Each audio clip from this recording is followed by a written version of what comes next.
so then I can get enough space to sort of read this whole thing here. All right, a nurturer seeks to engage students in the adventure of learning, getting students to question their assumptions, consider and critically analyze points of view, and develop and articulate their own thoughts and opinions. It's good. So it sounds like you guys are often on the same page with this, right? You're sort of a guide, you're sort of, you know, you're patient with them, you're leading them in different exercises and leading them to get their own discovery process, which is cool. How do you view your students? Quick tech learners, center of the class. They're successful and I'm helping them become more successful. I like that view. Generally open and engaged. They're great. They bring in new perspectives. They're apprentices looking to improve. It's good. Equal partners in learning. Somebody else wrote partners too back here. Next generation, they're terrific and they're curious but sometimes unsure. Good. And then let's see, how do you view online teaching? So this says, as one more instrument can allow us to reach many more students than we could otherwise reach. That's good. We've got some that say it's maybe not as good as in person or it's challenging. Somebody else said it could be as good as in person. There's a couple skeptics here, which is usually how these things go. When Kim and I facilitate this class or versions of this class, it's always a mix like this. So there are some who are like, this is great, this is a cool opportunity, I'm excited. There are others who are maybe a little bit more wary of it or aren't as sure whether it can actually help students learn in the same ways. All right. And this is good at the bottom too, a useful tool that has to be actively managed. So that is a good thing that Kim and I will talk about today, that you can't just kind of set it and forget it. That's a good segue, a useful tool, but has to be actively managed. That's great. Well, thank you all so much for coming. This is a really great way, I think, to start our very intense time together. Yeah. Thank you guys for organizing this. Yeah, of course. Hey, Kim, you referred to it as this is going to be an online design intensive. Originally, it was supposed to be a boot camp. So why did you guys change your name? Same thing. Don't worry. We wanted to clearly communicate how intense this was going to be. Great question, Kamal. So this is going to be really intense. We're going to spend a lot of time together today and tomorrow. But the whole idea behind us planning this was so that we would move away from learning the tools, getting comfortable with the tools, to moving into the pedagogy that's behind online learning. Ashley and I have worked a lot together to talk about and research and look into and see what's available out there and what other people are saying and what scholars are saying here. And we wanted to provide an opportunity for you prior to the first summer session starting to get an idea of what we found and the information that we have, and we want to pass it along to you. We are very big in the constructivist classroom. Obviously, that first example hopefully provided some insight into how we're going to facilitate this. It's going to be active, and we're going to try to set it up so that we will talk about the information, and then you will have a couple of hours to be able to do these things on your own, because we know a lot of you are going to be teaching online. Kind of for the first time, I'd say this semester was a strange semester. I think we could all agree on that. But you created this past semester, this class originally to be an in-person class. Now we have an opportunity to redesign and rethink things specifically for the online space. I guess we can introduce ourselves now, Ashley. My name is Kim Westmeyer. I'm an instructional designer in the Center for Teaching, Research, and Learning. I teach in the School of Public Affairs class on teaching assistants. It's really great. I'm really excited about doing that in the fall as well. I have been working with Ashley and facilitating the online instructor course that we offer, which is a longer version of this, for I think I looked back last night. I think it's five years. It's a long time. So we're talking fall, spring, summer, sometimes twice. I love online learning. I think that we have a lot of opportunities in terms of inclusivity. And also, too, these technological tools that we have are really exciting that we have moving forward. I'm also part of the instructional continuity team also with Ashley. So we've been, planning the workshops and the people who are behind a lot of the decisions that were made for getting everyone online. On the ground, at least, not at the top, just at the bottom. So really excited to be here. My co-facilitator, Ashley, is here as well. Yeah, my name is Ashley Racamo. I work in the e-learning office in the library. I'm also an instructional designer like Kim. We just work in different offices.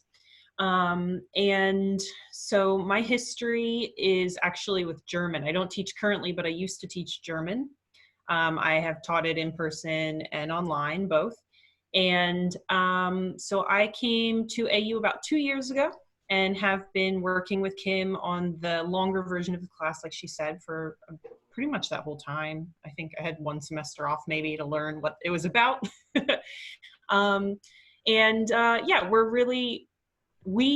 the two of us really are excited about this topic and learning how to take what you guys already know how to do well and kind of translate it to something that might be a little bit daunting at times, but can turn out to be really rewarding in a way as well. So we're excited you guys are here.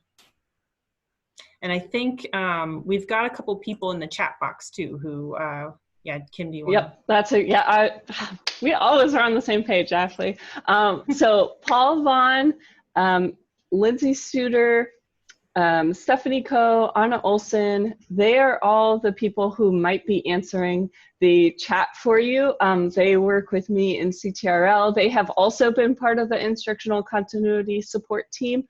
So they've also been very involved in online learning and are really excited to get started here too. Ashley and Kim, let me ask you something really quickly. At the bottom of my screen, there's there are different prompts. One of them says participants, chat, share screen, record, and reactions. Which one should we have it highlighted? That's up to you. That's a good question. We should probably go over the different functions in Zoom. But you've got the mute and the stop video. So we'll go over guidelines for the workshop. That's the first thing on here. But at the bottom, you can kind of click around and see. So if you want to do the chat, if you want to ask questions in the chat, you just click on the chat. And then it'll pop up on the right side. Participants allows you to see who's there. I think that's it. I also wanted to mention too that we're going to be recording this session. We will not be distributing this widely though. We really want to make sure that this feels like a safe space for you all. This is mainly for our own purposes and our own benefit to make sure that, if we do this again, that we can look back and see what we missed or what went really well too. Okay, thank you. All right, so to go over the agenda real quick for today, we've got our first block from 9 to 11 today, and then we'll have a break, and then the next block starts at 2 today as well. And then we're gonna repeat this schedule tomorrow, and then you guys are done. So for the first block today, basically what we're gonna go over is quick guidelines for this workshop. We're going to talk about the intensive course kind of as a whole and the learning outcomes and what you guys can expect to get out of this class. We're going to do a quick icebreaker, and then we're going to talk about online teaching and then about best practices for online teaching. So today's theme is kind of learning about online teaching. What are the strengths, the weaknesses, the similarities, the differences, and all of that sort of thing. So some quick guidelines. There are, as you probably have noticed, a lot of you guys and only 2 of us.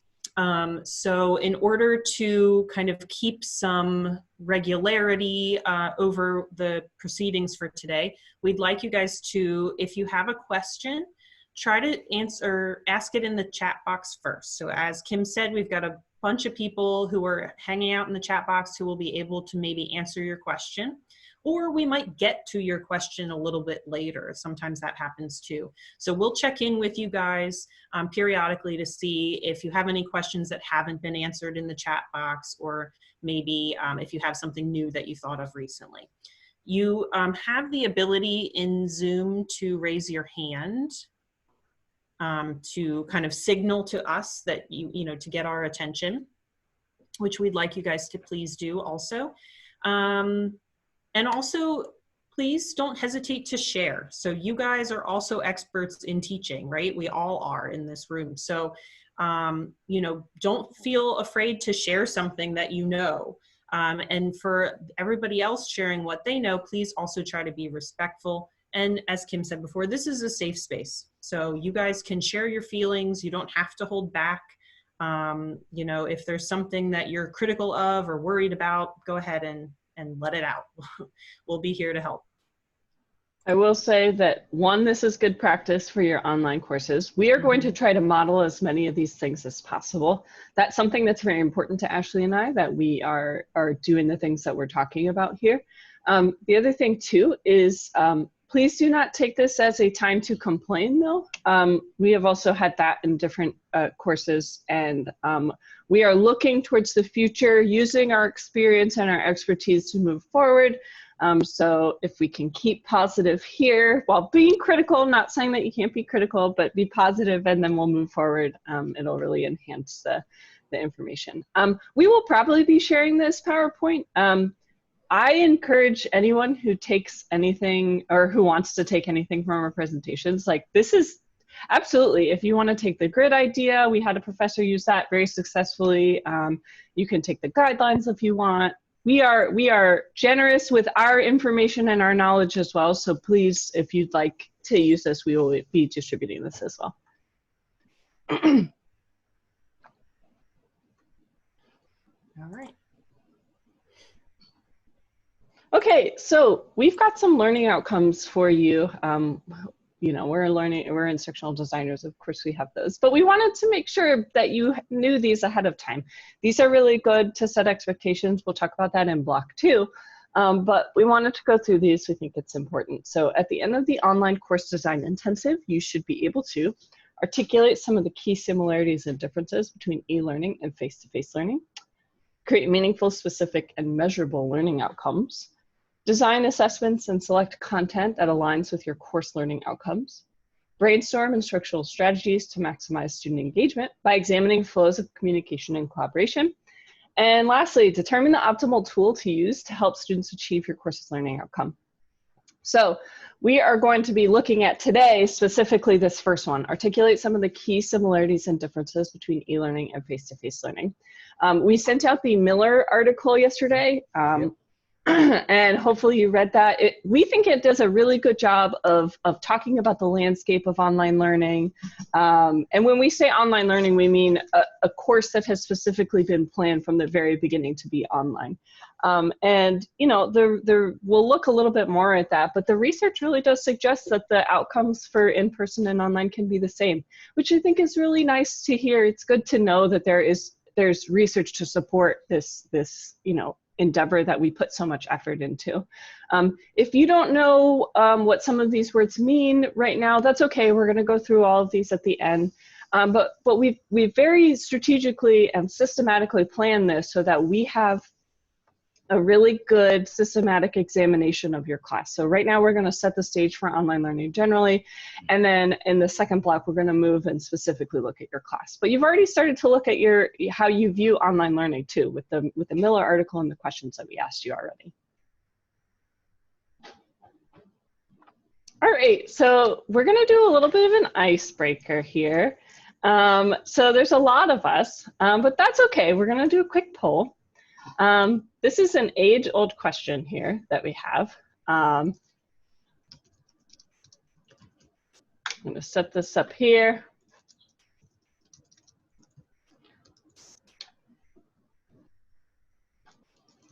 Cake. Pie. See?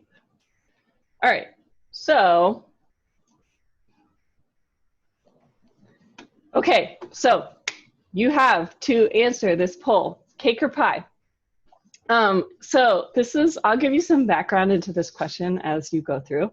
But this is our icebreaker. It's really silly, kind of fun, just getting everyone kind of used to some of the tools and moving forward here. But Ashley and I ask this question every time we facilitate the online instructor course. And there are lines drawn in the sand for who says what and who likes what and who prefers what, which I will not share until the end. But I will say that Ashley and I do not agree on this question.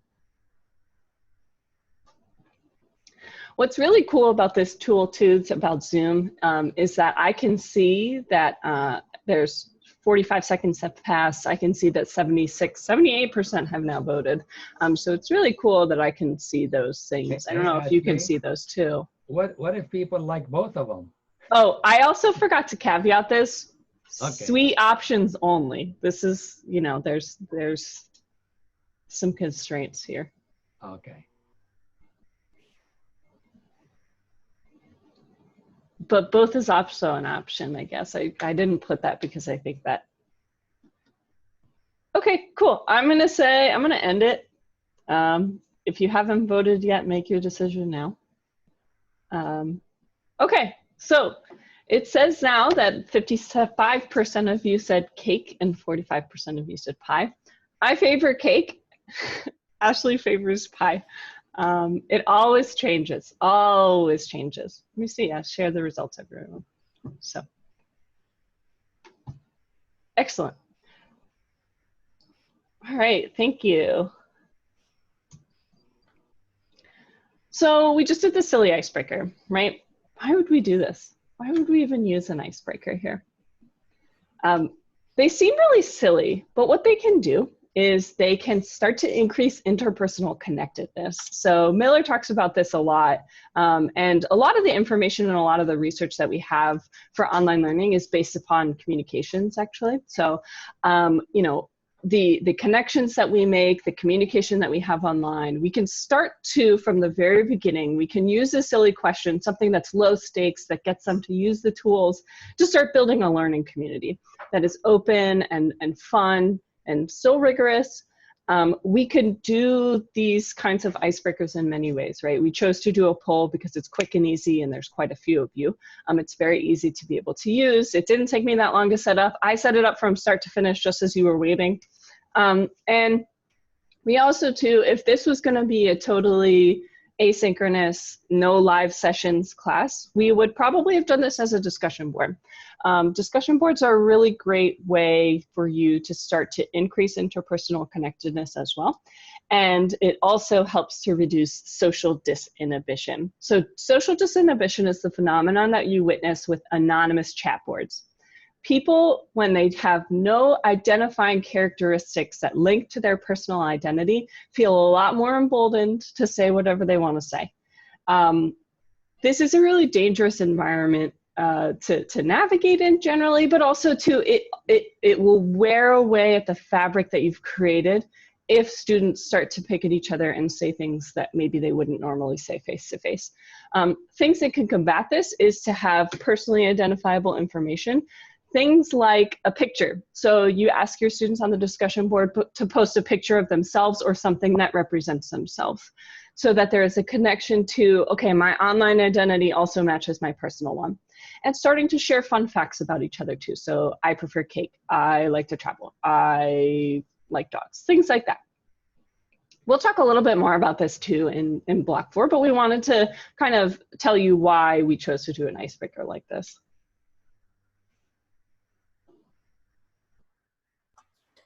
All right, so as many of you guys know now, online teaching has a lot of similarities with teaching face-to-face, but there are also a lot of differences than teaching with face-to-face. But online learning for many years now has been its own research field with its own set of experts, its own set of best practices, all of the things that go into researching face-to-face. Teaching and learning have also been applied to the idea or the field of online instruction. So that's what we're going to go over a little bit today. We had you read Miller to kind of get a taste of what the research behind online learning is all about, why we do what we do online, and how to make those adjustments to getting into an online learning space. So some of the things, as you may have experienced, having shifted into an online space for your classes in the spring, some of those things seem familiar, some of them are going to seem very foreign. So we have another activity like we did earlier where we want you guys to fill this out and think about some of the similarities between online and in-person courses, as well as some of the differences. And this is based both on your own experiences, but also on the Miller article that you hopefully read coming into this class. So maybe something that you've experienced firsthand, or maybe something new that you learned from doing this reading. So you guys can do the same thing as you did before. Where you'll click on the annotate button and then click on text and try to fill in the table. And I'll try to move it around kind of as you guys go so we can hopefully read everybody's answers here.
I believe the annotate button, for those of you asking, is up at the top where it's view options. I believe that's there. Yeah, so then you'll see annotate.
All right, it looks like we've got a good set of ideas here.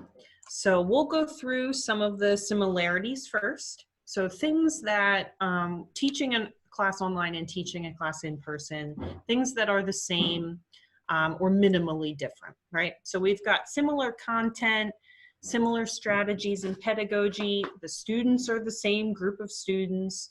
At least for the spring they were, right? So, and probably for summer, but sometimes when teaching online, you get slightly different sets of students when the class is described or registered as online from the start. You've still got your learning outcomes, still the goal of the course is learning, which is good.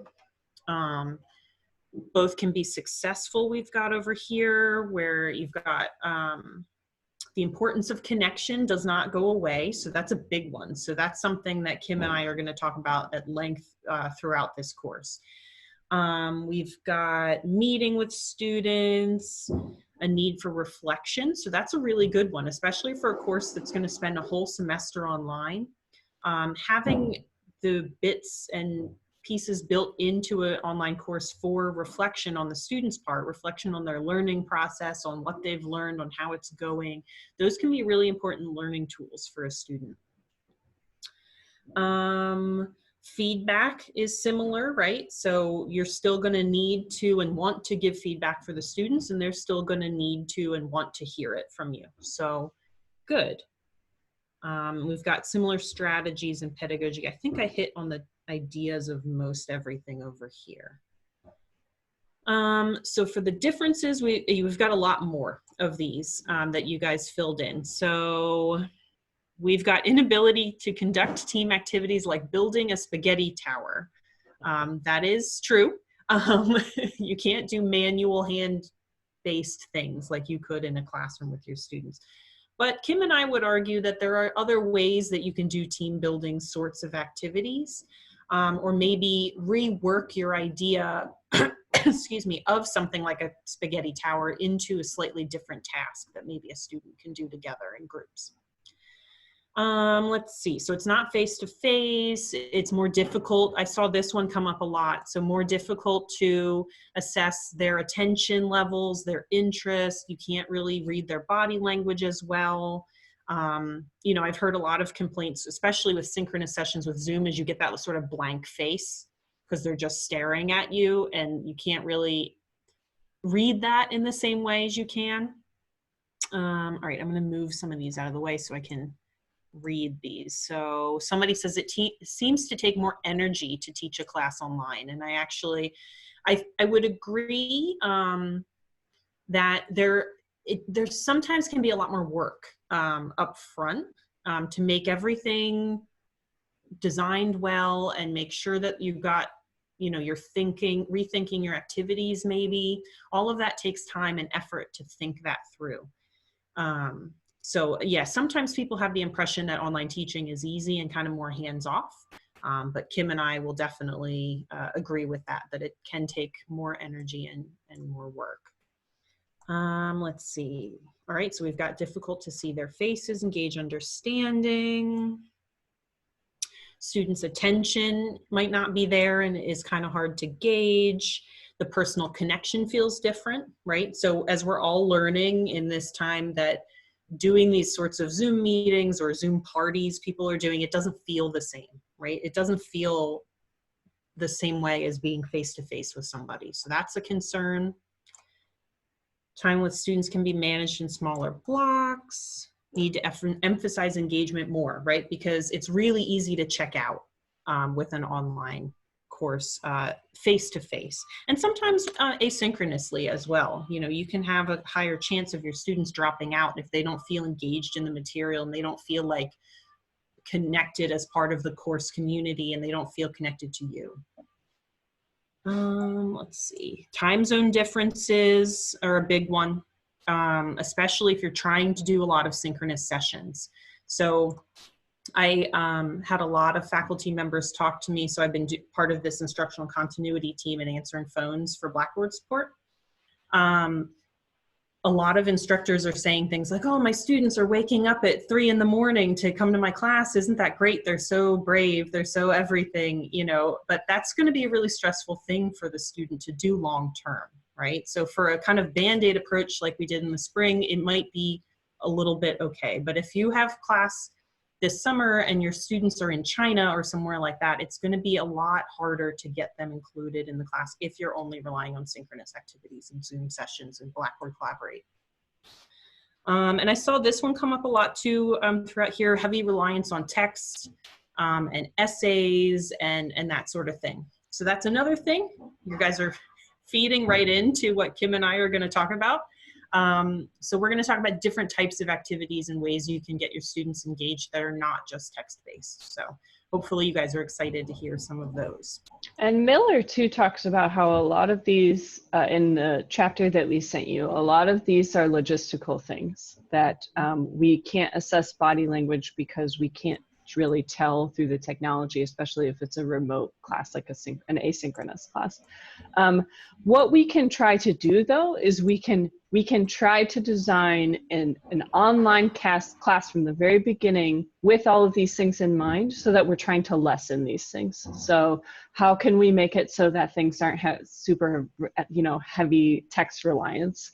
How can we check in with our students to make sure they're engaged? How can we actually design assessments that engage them too? How can we do those things? So we're going to talk about the different strategies that we know of and that the research suggests to plan for these things, so that we can help to minimize them. May not eliminate all of these things, but absolutely we can do our best to design against them, to prevent them. And Ashley said this, I think I put this in the chat too. My experience with online courses is that instead of the labor distribution over the course of the semester for an in-person one being like little blips here and there, I feel like it's much more time intensive in the beginning, because you're setting up the class, you're setting up the rubrics, you're making sure everything is okay, you're designing these things, you're rethinking and reconceptualizing your class, you're into the online space, and then it kind of drops off a little bit more. And so it's a little bit less of an intensity here, because grading all of a sudden becomes a lot quicker. If you've got quizzes that can automatically be graded, that's something that you don't have to do anymore. So I definitely think that I would argue that the time distribution is much more towards the front. So you're right, this is a lot of work. Teaching's a lot of work too. It's just depends on where that time is distributed. All right. Kim, do you have anything else to add about this, or are we good to go? All right, cool. Let me clear this so we can move on to the next. So thank you guys for being honest. So we did have some critical things of online learning, as well as some positive things about online learning. So thank you guys for that. All right, so our next activity, we are going to send you guys into the worst course ever. When thinking about online course design and thinking about how your students are going to experience your course as they come in for the first time, we're going to set you up as a student in a Blackboard course that is literally the worst course ever. I want to send you off with a caveat first. We are not expecting that your courses look like this, okay? We are not saying that this is the kind of stuff that you guys do. So please don't take that into consideration here. This is just a purposely badly designed course that CTRL and e-learning work together to put together. Okay, so what we'd like you to do is go into Blackboard. So we have enrolled everybody who signed up as of yesterday afternoon. We've enrolled you guys all into a Blackboard course called The Worst Course Ever. And the code for it is this libweb 999 CTRL. It should show up in your list of courses in Blackboard. It won't show up in the same section as the courses that you're an instructor for. If you scroll down to the bottom of your list of courses, there should be a section that says courses in which you are a student, and you'll see it there. If you don't, you can chat us, and while everybody else is working on the activity, I'll add you guys in. So what we'd like you to do is find that, and then try to do these 8 tasks. So take a look at the course syllabus, try to find the learning outcomes, identify which textbook chapter has been assigned, watch the week 1 lecture, sign up for a group, all of these sorts of things. So go ahead and try to, within that worst course ever, do these 8 things. And as you do so, try to be mindful of what you're feeling and how this experience is going for you, because we're going to share out in a couple minutes. So sorry, go ahead. No, go ahead. Take maybe like 5 minutes and go through the class, and then we'll regroup here in the Zoom room. Go ahead, Kim. This is going to be really frustrating. Spoiler alert. Imagine that you're a student, though. You're being asked to do these tasks. Feel how it feels. Experience that. We know that this is really poorly designed. And again, this is not a critique, nor is this an actual course. This was like purely this is designed for this exercise here. But go in and see how you feel. See if you can do these things too. I'd say these are pretty basic things that you would ask your students to do in your class. See if you can actually do them.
Hey, Ashley and Kim, do you guys mind typing in the chat what the course number is for that Blackboard course?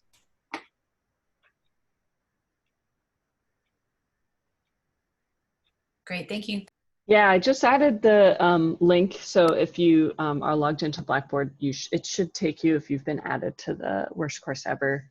That should work then. Yeah.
If you are still unable to find the course, can you send in the chat your username and then I can add you to the course?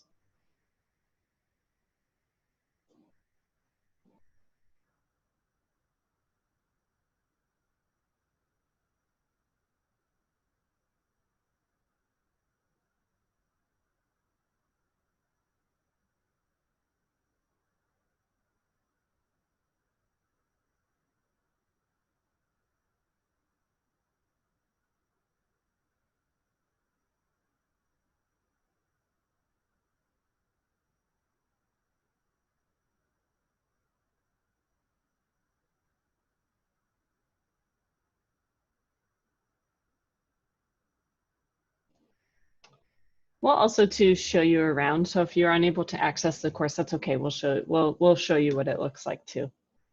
So we'll just go through a few, but not all of them together. Yeah, let's take maybe like 2 more minutes and then we'll reconvene. And like Kim said, I'll show you what the course looks like.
All right. So how successful was it for you guys? Anybody want to either in the chat box or raise your hand and speak about how you felt this went or how easy or hard it was? What do you guys think? Go ahead, Christian. The syllabus was the worst syllabus I've ever seen. There are no learning outcomes. There is a contradiction in the office hours in 2 different places. Yeah. You guys did an excellent job in designing a horrible course. Yeah, we've got some comments in the chat here that the font was really hard to read. The colors are really hard. It's not accessible UTL. The links are broken. Felt completely lost. There's no order organization to this. Absolutely. It's not intuitive at all. Yeah. Good, good. Thank you for the feedback. High frustration level I saw. Yep. Yeah, so basically, so those of you who couldn't access the course, this is what it looks like. So you've got the worst course ever, can't read anything over here, or if you can, like, you have very good eyes. Weird colors, contradictory information, weird fonts. Why are the objectives so hard to read? You've got in content, it's just a dump of information, right? So if you're a student coming into this course, the worst course ever, hopefully you would have run before you even got here. But once you do get here, you know, you've got this thing. All right, what am I supposed to do with this video? Why is it so big? You know, you've got, please introduce yourself to the rest of the class in the discussion forum, okay? But I don't know how to get there or what to do here. You've got readings that don't really have a lot of clarification. So I've got a list of, 6 here. Don't know what to do with them. Are they for week 1? Are they for week 2? Are they pre-work? What am I supposed to do with these things? Links, like somebody mentioned all the broken links, or the links aren't necessarily going to what it says they're going to go to. You know, it's just full of problems. Let's see what else we've got in the chat. Very frustrated with this professor, right? So, exactly. Thank you guys for the feedback. This is exactly what you want to avoid doing to your students. Again, not saying that you do this to your students, but this is what you want to avoid, is having your students come into your course, get frustrated, not understand what to do when they get there. As somebody mentioned in the comments too, they find Blackboard itself to be not a very intuitive platform. So unfortunately, we're with Blackboard for the time being for summer. So, you know, you've got to work with what you've got. So, you know, I always think about somebody else's brain, and the way their brains organize information isn't always naturally intuitive to the rest of us, right? So you want your students to not have to come in and figure out how your organizational brain works, especially if it clashes with the way they think about and choose to organize or access information, right? So you want to make sure that you are helping your students along the way as much as you can.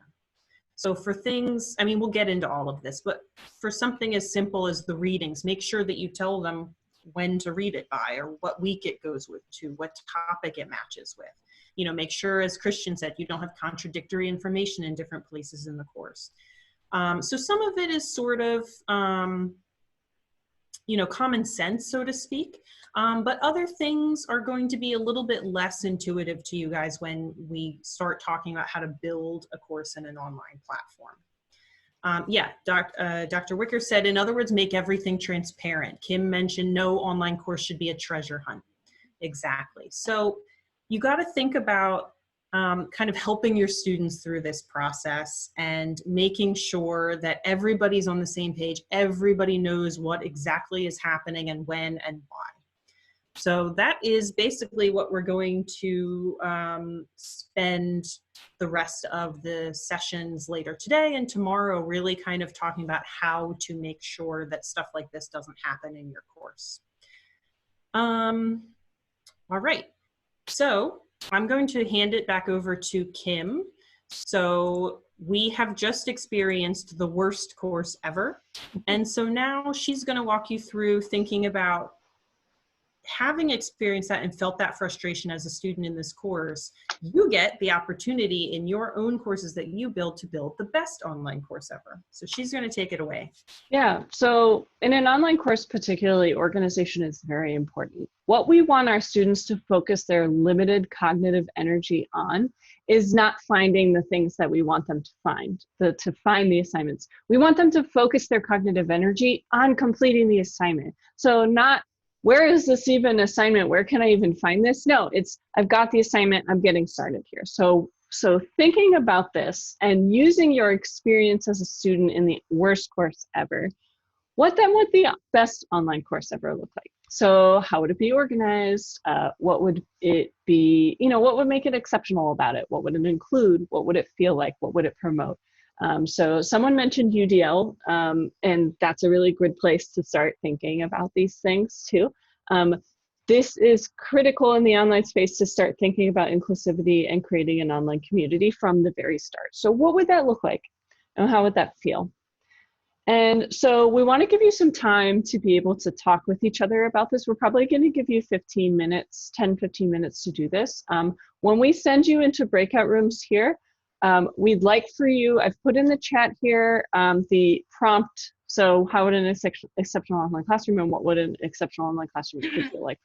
So what we want you to do is we want you to answer these things. So it doesn't have to be specifics, but it should feel, you know, it should say, okay, how's the menu organized? Things like that.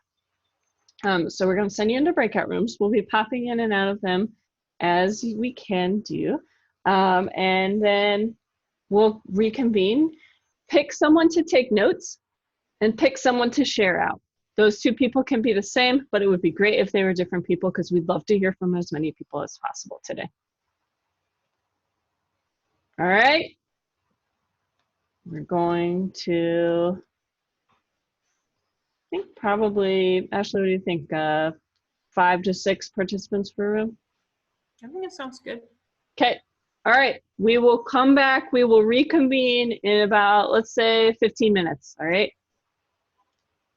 That's really weird. Welcome back. Welcome back. Welcome back. Glad you're back. Hello. Welcome, welcome. Welcome. Hey, glad to be here. I think that was a hint. Ashley and I are pretty comfortable with the silences in person and online.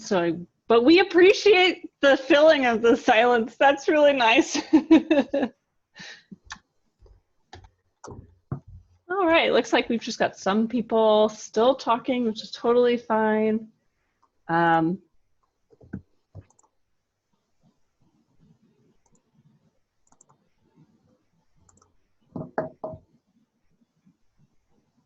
Okay, so everyone should be back now. I'm getting a sense that that is the case here. Excellent. Okay, cool. All right, so I was popping in and out of the breakout rooms, and I was really happy with what I was hearing. It sounded like a lot of conversation was happening. Some of you were sharing your screens, taking notes, which is awesome. So you'll see on here that we have all of the prompts. And what Ashley is going to do is Ashley is going to hear what your representative says and is going to take notes here. We will then be sharing this for you afterwards so that then you now have a list of things that you all have created about what, how a good or an exceptional online classroom would be organized, what would it include, feel like, promote. This is another great constructivist exercise too, so we could tell you all of these things, no problem. We've kind of already showed you, but we wanted you to do that. So now we're gonna do this here. And so does anyone wanna start? There were 11 breakout rooms, I counted, so I'm hoping that I get 11 people sharing on behalf of their group. I'm happy to start. Is that Nancy? Hi, Nancy. Hi. All right. Okay. Come on in. Hi, everybody. Let me start my video, I guess, if you want to see me. I can't see me, so I don't know if you can see me, but either way. So it's great to see everybody, and big thanks to Ashley and Kim and CTRL for all the incredible work that you're doing always to help us, and particularly in this session. It's been very great. And so far, and I'm Thank sure you. will continue to be.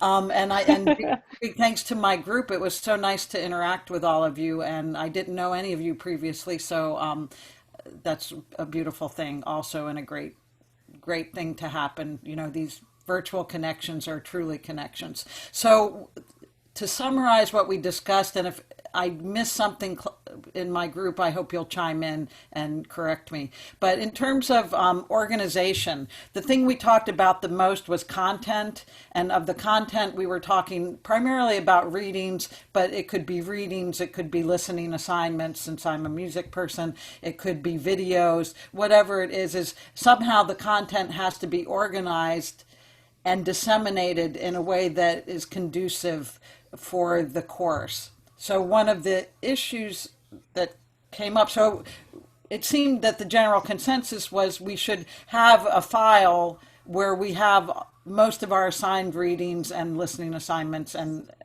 things for the students to access in case they want to get a jump on assignments, but that we need to be very clear in organizing things for when they are due and when they are relevant to what else we're doing in the course.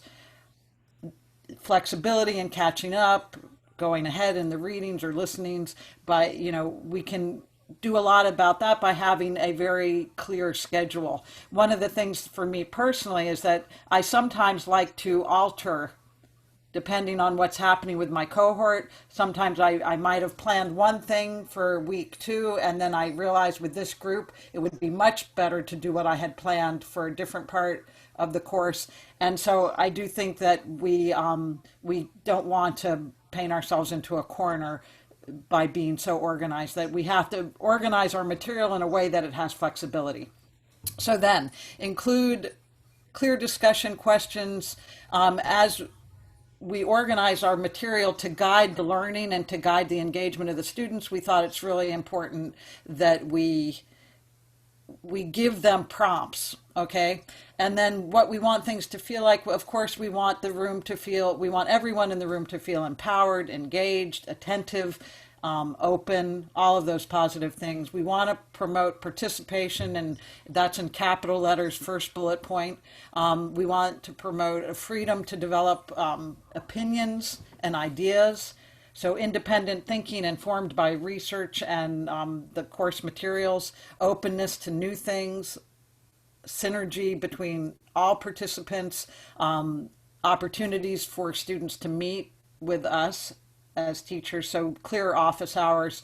Group work is part of also a kind of challenge, because how do we promote it? How do we get it to happen in the best possible way?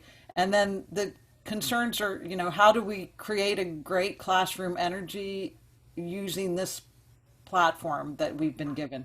And how do we do it on its own terms would be my little addition to that. In person, the fact that we had a great energy established before moving into online, in the future, I won't have that, we won't have that. So how do we get that energy going even when we don't have that in-person opportunity. So online format will require different creative solutions from the instructor, and just examining the pros and cons of synchronous. Yeah. Excellent. Yes. So if you want to go next, I think Whiting, I see your hand. Do you have a hand up? Yes, call me Wick. It makes it a lot easier. Okay, go ahead. Sorry. We were. I don't know if she's finished or not. I wanted to talk about our group, but I don't know if she's finished yet. I think I'm finished enough because I think a lot of these things are going to overlap. So thank you for the time and the opportunity. Yes. Okay. Going Yes. first has advantages, doesn't it? Okay, go ahead, Wick. Hi, representing Group 8. We feel that, if I may say so, from summarizing about 15 different things, I condensed it. How should the classroom be organized? One that fosters interaction. Because a classroom is supposed to help arrive at solutions to issues so that we can solve problems. And if you're not part of the solution, you're part of the problem, somebody said a long time ago. And so we want to make sure everybody participates, that there's interaction. And we want to, what's exceptional is that what would be an exceptional classroom is one that fosters inclusion, which means in addition to everything else that AU talks about on inclusion, it would be students' interests, what they feel they can contribute to the class, etc. What would the classroom feel like? One that promotes what I call positive student affect, one that makes them feel good. Literally, students have told me over the years they feel better in math if they feel good about it. So you have to get them to feel good about the stuff. What would it promote? We would be promoting, of course, the student, course content, but also promoting the student interest. We want it so that it's fun for them to come to the course, not just because they want to get a good grade or get a degree and not only learn stuff, but be fun, something they look forward to. As a math teacher, that's hard to do, but again, it is what it is. So I think that by and large represents Group 8. If any of the group members in Group 8 want to add their comments, I welcome that. Thank you. Thank you, Wick. Yeah, does anyone have anything from Group 8? Awesome. Great job, Wick. Awesome. Yeah. Okay. Great. Nancy and Wick, also, these things are really amazing. The clear directions is really, really important. Clear discussion questions. I wanted to follow up on what Nancy said here. Have you ever asked a question in your in-person or online class, which was, what do you think about this? And gotten no response? Students are trying to figure out what even to say. They have not been trained to be able to respond. You and I probably could come up with something. Well, you know, this reading really made me think about this or whatever, but they have not been trained to do that. And so having clear discussion questions and prompts will make it so that they are focusing again on answering the question, maybe not finding or looking for a question to answer, right? There is some value though, some pedagogical value in having them formulate their own questions, but perhaps maybe model that with the clear discussion questions, have these supports in place, and then start to release them as they go so that they've been, you know, they've got a little bit of a rhythm there. Awesome. Thank you. Okay, Ruth, I saw the next hand there. And then Todd, I see your hand as well. Yes, I'm reporting for Group 2, and I took notes. And so I guess there were two things about being organized. And it was be organized, have it so people can see, so that they can read. I think, Kim, when you came in and you said students have limited cognitive energy, so focus it on what it is you want them to learn, not struggling. So this is where organization and project management skills, I think, come in. we talked about include. Two great ideas is Michael Murphy said he puts photographs. He has vintage photographs that he puts in each one of his modules. And also that he has a one-page key takeaways for every class. And several people said that that was really time saving for them because the key takeaways were there. So it's not that it cut down on student questions. And going back to the organized piece, everybody talked about organizing by modules, whether it was class or week or day or whatever that was. And then feel like we had two participants. We had one participant who was formerly a student, recently a student, as opposed to me. And that the feel like was that they trusted that they could navigate. That even if I didn't know where something was, I can find it easily. And so it was that confidence that they could navigate without a struggle. And finally, we had a great discussion about what to promote.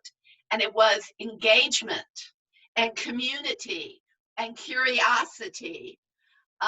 So anyway, it was a fun breakout, and we all thought that the breakout room was a good place to be.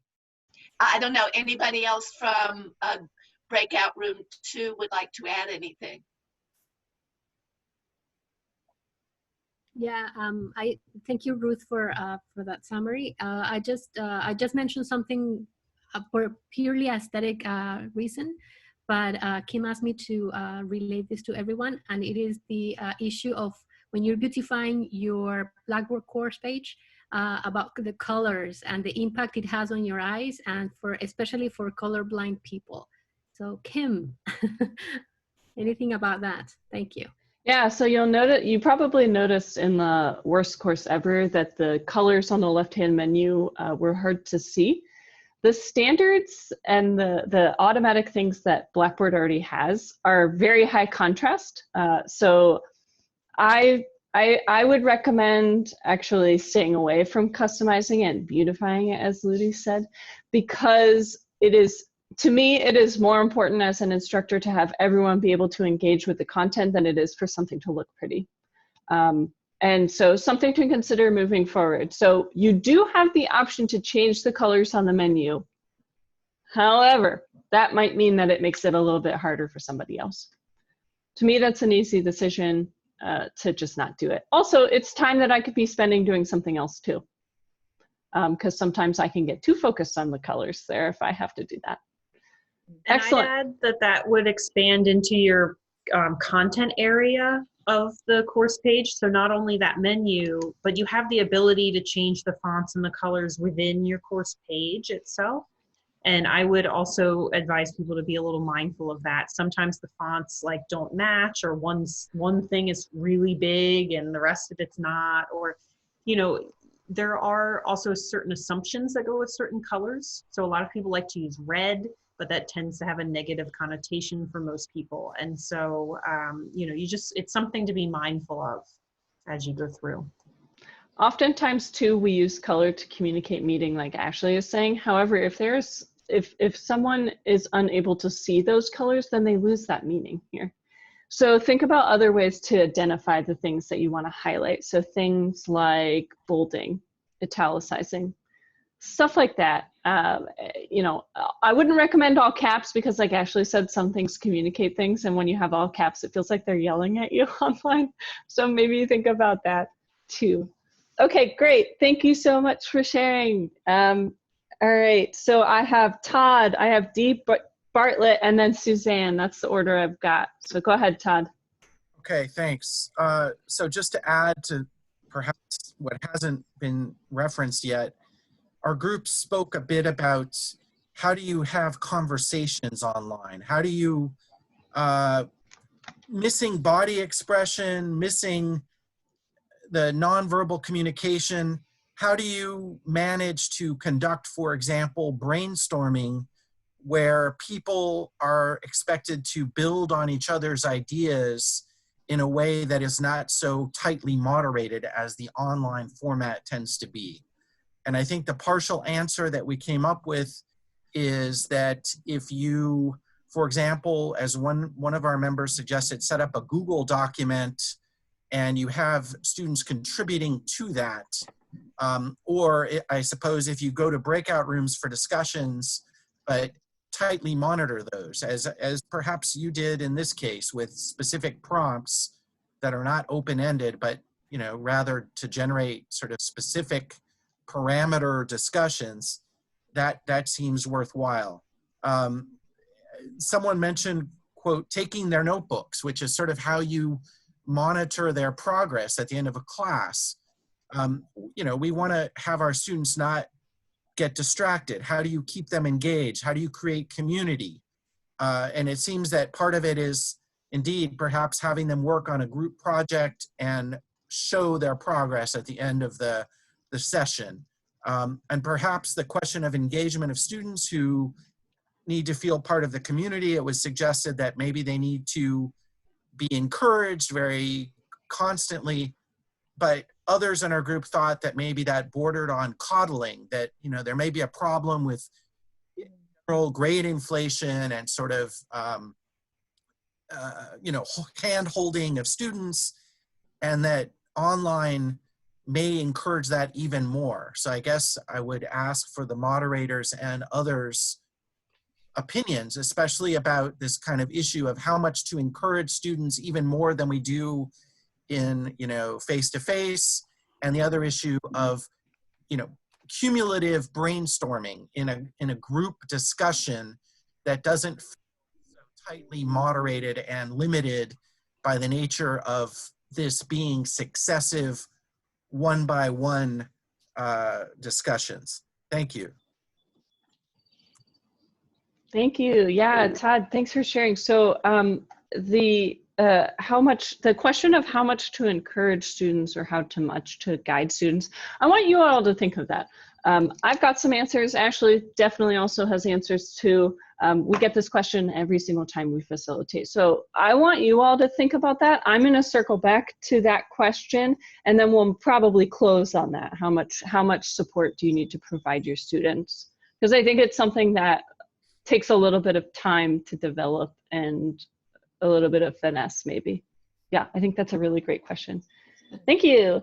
Okay, I have now Dee Bartlett, and then Suzanne, Stephen, and Karen. That's the order I've got. Okay. I'm David Bartlett. So our breakout room comprised 4 professors representing different disciplines at American University. Bob Tobias from SPA, Olivia Foster from SOC, Megan Stewart from SIS, and I myself teach at the Kogod School. So we've got 4 different academic disciplinary perspectives here. I think the common thread in our discussion, which kind of became a very illuminating kind of exchange of war stories, but the various challenges that we have faced in our anticipating moving online, is calibrating the material as well as the delivery method and strategy to the age demographic and levels of preparation of the target audience, which differs in all of our experiences. So just briefly, Bob Tobias, SBA, is actually teaching a leadership development course that's going to be running over 4 consecutive full day immersions. And in this case, he's working with mid-career federal government civil servants. And so from the standpoint of running 4 consecutive days full time, I think is going to present some interesting challenges. Olivia from SOC, working with a much smaller cohorts. I think, Olivia, you mentioned basically 5 students in the area of production planning and management in media, including but not limited to film production. A particular point that Olivia emphasized was the appropriate alignment and integration of the asynchronous and synchronous components so that they are complementary as opposed to duplicative. And then Megan Stewart at SIS. Megan is actually teaching a larger group of MA students in a required statistics course. And a large number of her students are individuals who do not have extensive backgrounds in math or statistics or quantitative methods. And this has been actually a problem with my own courses in the sustainability program, where we have a large number of students who come from backgrounds in environmental science and social sustainability and so on, and don't have extensive training in quantitative methods. And they are required to take a course in finance, which is not dissimilar to the finance course we offer our MBA students.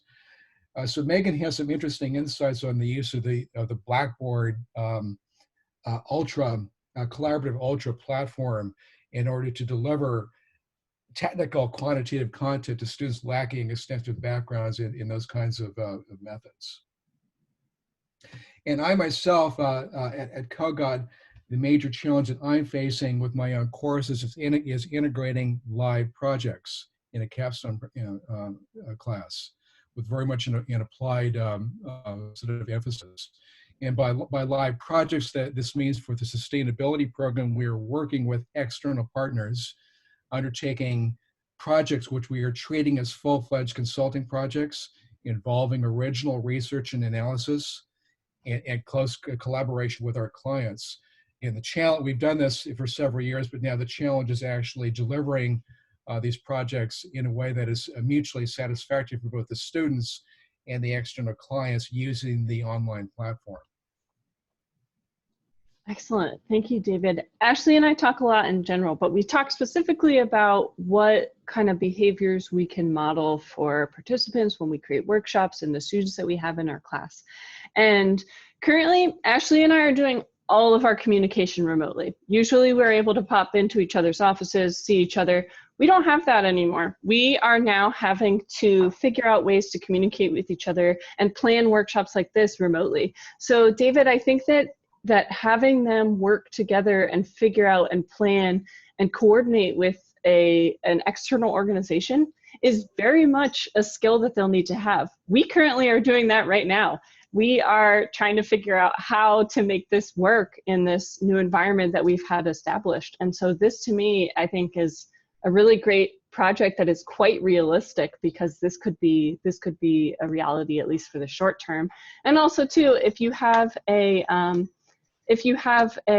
partner who's across the country, you're not going to probably go to California every Tuesday. I don't know, maybe you would, but that's a very replicable project. Awesome. Thank you so much for sharing. Okay, now I have Suzanne, and then after Suzanne, I have Stephen, Karen, Lindsay, and Sherry. Hi, okay. My notes are messy and I don't know what number my group was, but we talked about— All good, all good. Okay, so we talked a lot about organization and had different ideas, but I think the main idea was that it should be consistent. If you have like a system for organizing, you should like stick to it.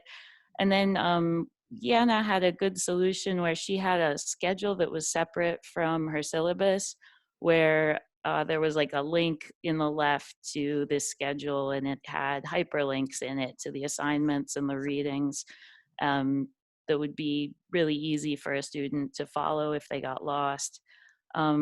We talked about like non-native speaker students and the importance of having the instructions be clear and simple when possible. I think a lot about having model assignments and responses, and I've heard some people talking about that too, so that the expectations for what they should be producing are clear. We talked about including, let's see, well, and wanting it to feel like the instructor is meeting the students halfway, wanting the students to feel responsible for their contribution, so the feedback should encourage them to feel this. But yeah, we also talked about promoting community and interaction.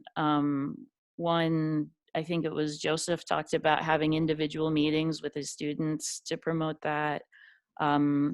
We also talked about the synchronous and asynchronous balance, maybe the utility of including the instructor's photo, things to make it feel more personal, even if they're distant.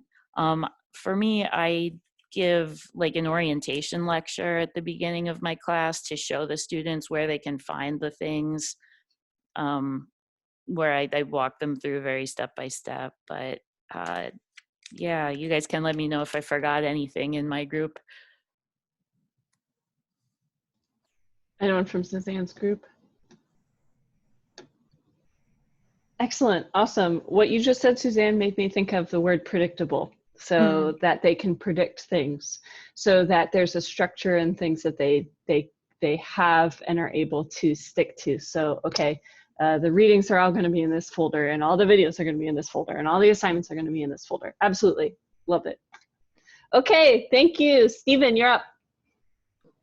Yeah, so I was in a group with MJ in Georgia, and we had a great discussion on these questions. A number of things that we talked about were related to the first question about organization is transparency, the need to be transparent. As the instructor, this is what I want you to learn, this is where we're headed. Reducing or avoiding ambiguity for students to reduce the frustration factor. So as they're looking through materials, Blackboard, syllabus, any direction that they have just one choice that's clear to them. This is what I'm supposed to do. That is contrasted with maybe some of the other questions as we looked at them, certainly at different points giving students options on assignments. So those are, two different things, options versus just removing ambiguity where they wouldn't know what to do and they would have to reach out, extra times to ask the instructor, hey, what do you mean by this? So if they have to ask, what do you mean? Then the instructor can do a better job of communicating. With respect to communication, frequent communication, building on the syllabus as a base, having a clear sort of work plan for the semester, knowing that there are going to be some flexibilities in that as you get to know the students and their interests. So being clear when you're departing from the syllabus, why and how you're departing from it. And then on a weekly basis, sort of referring back to that syllabus as a base, but then sort of codifying for the students, here's what we're about this week. And I think someone else had mentioned, sort of a modular approach, which I liked that idea from another group. Here's what we're doing now. Here's how it fits with the bigger picture. So sort of spinning that virtuous cycle of communication throughout the semester. Big picture, small picture, weaving that together. In terms of what would an exceptional online classroom include? Certainly regular, meaningful instructor feedback to students. It's important in any classroom setting, but particularly in an online setting, to keep those connections and to be able to uncover any problems that can be corrected in the short term. How should it feel? It should feel welcoming and engaging. So discussion posts, whether it's discussion during synchronous classroom time or outside of that, discussion groups. So it should feel good. It should foster communication and interaction, feel energetic, positive, interesting, and promote thoughtful discussion and ultimately learning, where the student takes responsibility for learning on their side. So, that's the kind of energy we would hope to build and promote. So I think that encapsulates kind of the breadth of our conversation. Excellent, thank you. I think it is important that we can design classes and we can present all of this information, and the students also have to come here too. So I know that the question was, what kinds of supports do we provide for our students? And I think if we can support our students in the design and encourage them through our actions and our words to complete the information, to interact with each other, to really feel involved in that. That will help. But I would suggest that we take a backseat in conversations so that the students can be the ones interacting.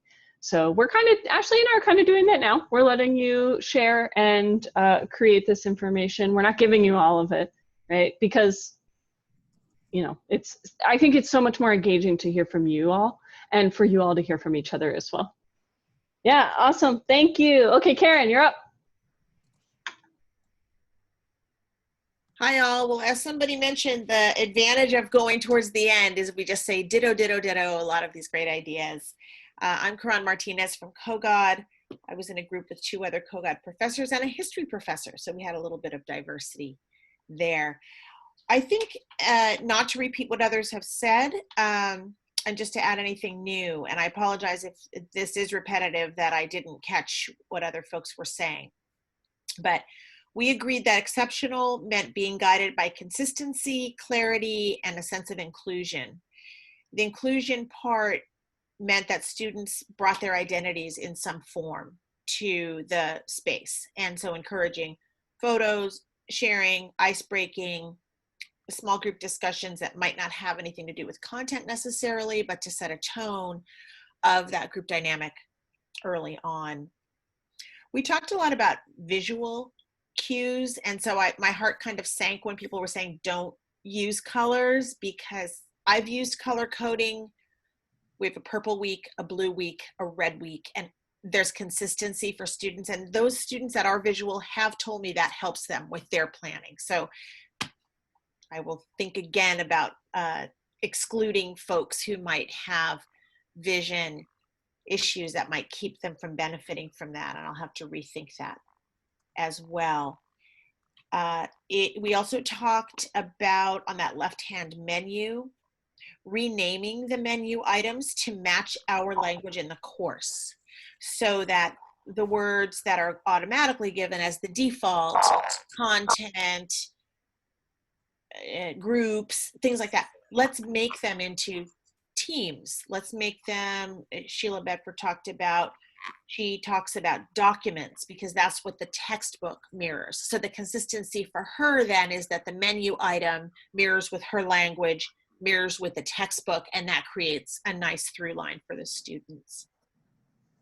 We talked about the accountability of students in groups, and so having a system early on where we let them know that participation will be ascertained through them having a deliverable when they're in their breakout rooms, that they'll submit something at the end of class. And of course, we talked about how does that make work for faculty, so how do we assess that?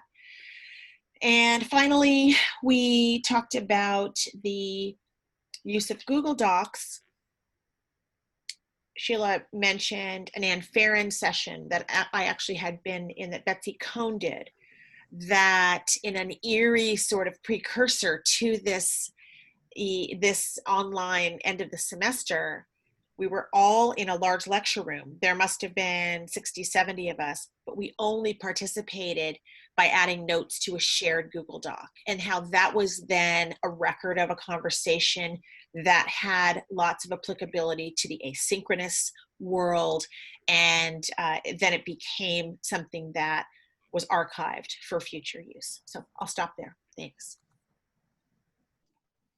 Thank you, Karen. Awesome. Yes. Okay. So colors, you can continue to use colors if there is some other visual cue or some other cue. So blue square week, yellow triangle week, some kind of other cue, okay, so that it can also differentiate and communicate meeting that way. Thanks. And then also too, the deliverable from the group work, there's a reason why I asked that you all elect a note taker and a speaker, so that I could keep track of how many people. I've actually been writing down who's been saying things too, so that I can keep track of who has shared what. I don't necessarily need to have a written deliverable here per se, but I do have some evidence here of participation and that you're following along. Yeah, awesome, excellent. Okay, Lindsay, go ahead. We're running out of time, but you know, if you have to leave at 11, that's okay too. we'll continue to keep going here, just probably for another 5 minutes after 11. So. Yeah. Well, this is perfect because I don't have much else to add. I will say, though, that we talked more about what to include and how to organize, more so than promoting and feel like, but I feel like you all covered that pretty well. We were saying that not making the assumption that students automatically know how to use technology, so maybe including a folder in your content that is just for an introduction. Maybe you include a video of how to use Blackboard and get familiar, things like that. We talked about, if you're using media like videos, thinking about what would you say in a conversational way in your in-person class, saying, why is this relevant? How is this important and relates to your course? And including that in your description of the video so students understand why they're watching it. I think we talked about chunking videos to make them more engaging. And we talked about how do we balance using multiple technology platforms while not overwhelming the students. And I think a good way to do that is use Blackboard or use the learning management system to make that your home base and link out to your Google Doc, but keeping things all sort of in one space. And in discussions, maybe including time benchmarks. So saying like, please respond to this discussion by 5 p.m. and then letting students have from 5 p.m. to midnight to respond to 3 other students' comments. That way it works for people with time zone differences, giving them a larger block of time. And I think that's all that we have. Thanks. Excellent. Yes, I was going to add the tech support. So do not assume that your students know how to use any of these tools really well. They might be able to figure it out, but it could just be as simple as providing these Blackboard videos that have already been created. You don't even need to create them necessarily. They're already there, like how to post on the discussion board, how to access a Google Doc, all of these things can just be provided here. Sherry, I'm going to come back to you. I'm going to ask Sherry offline to share with me what she and her group said. But we are coming towards the end of the time. And so, things that I wanted to close out here on is that in an online course, particularly in an asynchronous one, we have an advantage here in that we are expecting and hearing from every single one of our students.